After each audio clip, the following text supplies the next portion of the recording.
Welcome back to the Business Spotlight podcast here with Action Coach Northwest. I'm your host, Lauren, and today we have Lodi of the Ridge at Greenbluff here to chat all things business. So, Lodi, thank you so much for coming on. I'd love to hear how your business began.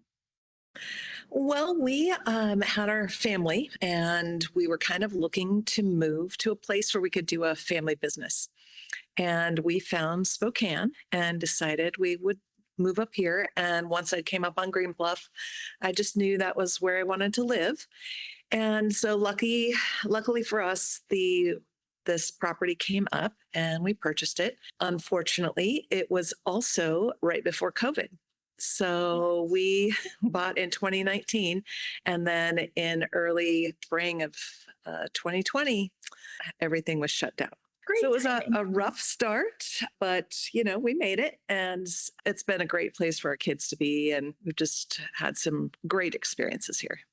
Well, if you kind of think back to that beginning time, if you had to start from square one in business, what would you do differently? Probably not start right before COVID.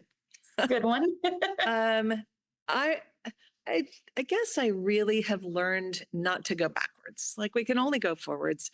And so, yeah, are there always things I would do differently? I would, but you don't get that chance. So we just had to take it full on. And one thing I did, we had all of our kids home, right? They were home from COVID. No one was in school. We're all trying to be on the internet at the same time. And it was just, we fixed up the property, we painted, we landscaped, we did all of these things. So we did have a couple of small weddings. We had like 2 normal weddings. And so kind of what we did was, I said, I don't want people to give up something. I want people to have this special event that maybe they weren't able to have. And so we came up with this idea of giving 5 free weddings away in one day. It was a lot, but I wanted to teach my kids, like, hey, you don't just do all this work and, oh, well, that life's rough. I wanted to teach them to make something out of it. And so we did these 5 free weddings, and we had 35 wedding vendors donate everything. And it was so amazing. And so we'd have a wedding, 30 guests, and then clean up, and then the next group would come in, and vendors donated all the photography, the videography, the music, each couple got their own cake and bouquet. And so I just have learned not to go back in life and try to change things. You can only go forward. And so to me, that was going forward. What can we do to make the best of this? And it turned out to be amazing because I'm still in contact with a lot of those couples. And I got to know those vendors. We were all became really close friends after that. So. How special is that? What a cool idea. Well, you've been in business now for several years. What have been some of your biggest learnings as an employer since you began? Well, I think for me, the difficult thing has been a shift. We started as a family business. So my husband was a bartender and we all did landscaping. My kids did all the chair setup and tear down. And now fast forward just a couple years and 2 kids are in college, one's leaving for college. My husband's job changed, and so now he's working on weekends. And so for me, I've had to shift from that mindset of, oh, my kids can work a couple hours, go upstairs and then come back down when I need them. I've had to shift that mindset to, okay, I actually have to schedule, 2 kids for this amount of time. And so it's kind of been like not just relying on your family to always be there, because we were always together, right? We did it together. And so that's been a big shift for me. So this year, for the past couple of years, I've hired an assistant wedding coordinator. And then this year, I actually had 4 people on staff. And so it was great. I'm still at the weddings. We do all that. But it just helps take the pressure off of me to know I have other people who are really know about the property, know what we're trying to do, and can just support our couples. I love that. So there's a lot of misconceptions out there about businesses. What are some common misconceptions about running a business, and how do you address them? I think probably as I see people starting businesses, especially, I get a lot of phone calls from people who want to start a wedding venue or things like that. And I think the first thing is, don't do something because somebody else is doing it. Somebody else is successful, and then you decide you have a barn, so you're going to run a wedding venue, or you are going to take on, you have a camera, so you're going to be a photographer. You can't just do what everybody else does. There are hundreds of thousands of other people who are doing that. And I think what you have to do is look inside yourself and what are you good at? What do you bring to the table? And so when people call me to ask me about, hey, I'd love to start a wedding venue. And I said, well, what's different about you than the other hundreds of wedding venues? And if you can't answer that, then you're not really ready to run a business. And the other thing is knowing that, I don't know, as a woman, I want to be the top. I want to just put in everything and be on top. And so I think a misconception is that you have to put business first. And I have always been really clear that my family comes first. That's not always easy, but because of that, I think couples are very respectful of what we do. And, I have to block off periods of time to spend with my family, just like I would a meeting, because that business side of me is like, oh, I have a free couple hours. I want to I want to do a tour. I want to do this. And so I think you can have it all. It just is sometimes in different levels. So when my kids were little, I did a lot of my business at night while they were sleeping, with them under the table while I'm rocking them to sleep. And so you can have it all. It just maybe flexes at periods of time. Now, as my kids are older, they don't need me as much on every minute of the day, but I need to go see them for weekends and things like that. So you can have it all. You just have to kind of flex a little bit. I love that. I'm going to jump ahead a little bit. And how do you balance your personal life with the demands of running a business and like what you're kind of talking about? If I had the answer to that, we would be rich. Balancing it is important, and everybody has a different balance of what things you're trying to balance, whether you're trying to care for your parents or whether you have another job you're trying to do. For me, I have to schedule in my family as part of my business. And so I have to block off, hey, this weekend I'm going to visit my kids. Or do you lose business? Yeah. I mean, I know I missed a tour just a couple weeks ago, and she was very set. She wanted to book, and we can't wait to see it. And it was a weekend with my kids. And I went visit them in college, and she called me on Monday and said, I saw another venue and we're just going to go with that. And so there are trade-offs, but would I give up the time with my kids? No. They grow so quickly and they move on. So I don't always do it perfectly, but I have really focused on making sure I plan a family vacation or that the kids have me there when they need me. And so that's important. That is so important. Now, you've been able to grow a lot. You have a new team, been able to stay in business through COVID. What do you attribute your growth to? A lot of luck, being unique. I think because we don't have a barn, we have this beautiful outdoor venue with this amazing view. Because we offer something that is my strength.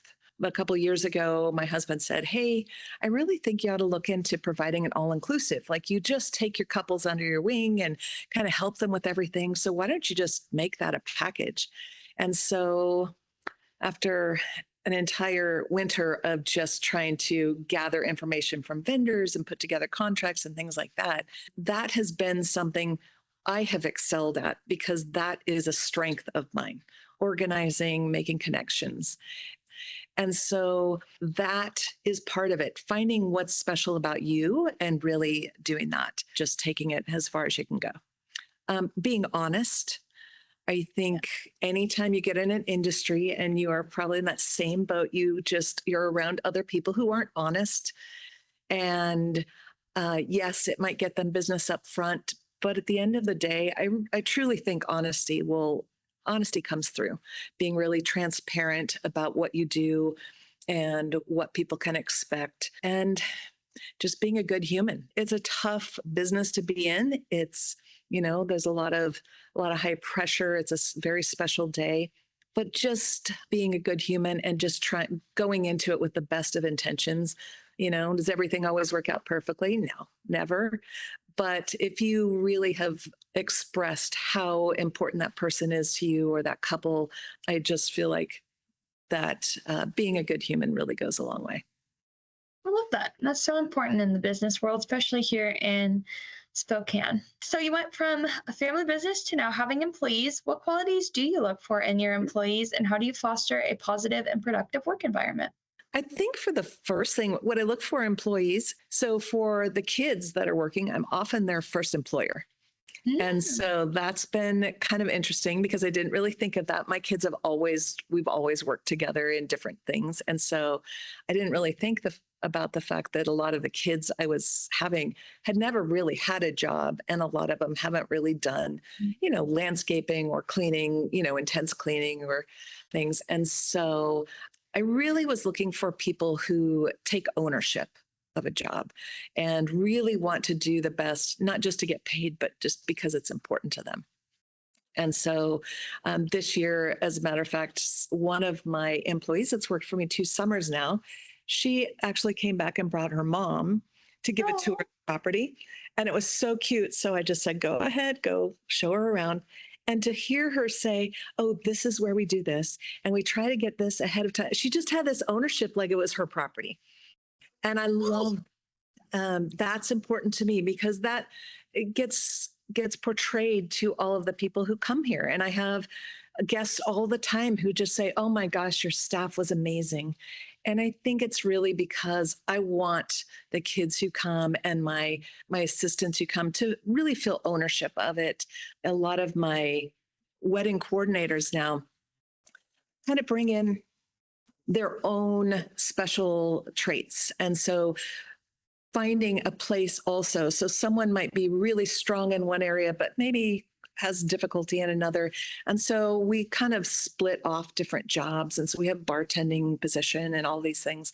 And so kind of this year was kind of a trial just to see who did the best in what positions. And so now I can kind of say, hey, I think this really felt good to you. I got that sense, and talk to them about really taking those roles on. And again, finding their strengths and really playing to them. But really, it's ownership. I want people to come and have a great time and enjoy it.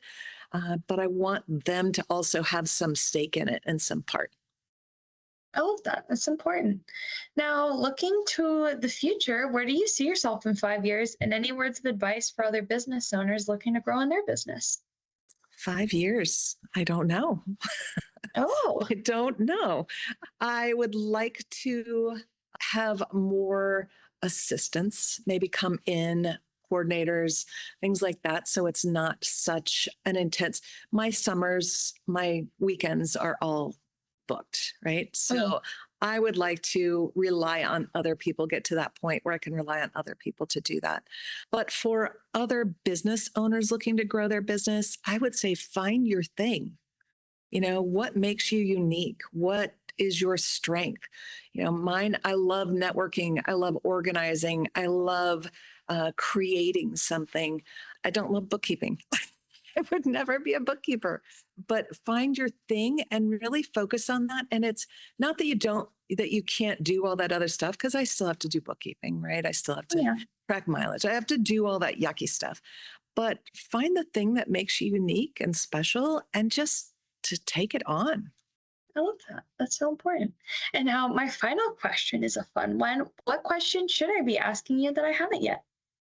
I think that being a woman in business, Oh, I yes. think that we have this difficult yet really amazing opportunity. And so to come into something that maybe isn't there yet, you're creating a business, you're creating an experience, you're doing all these things. I think it's really important for women to remember what makes us unique. We don't have to run things like someone else might run it. We don't have to have those kind of constraints.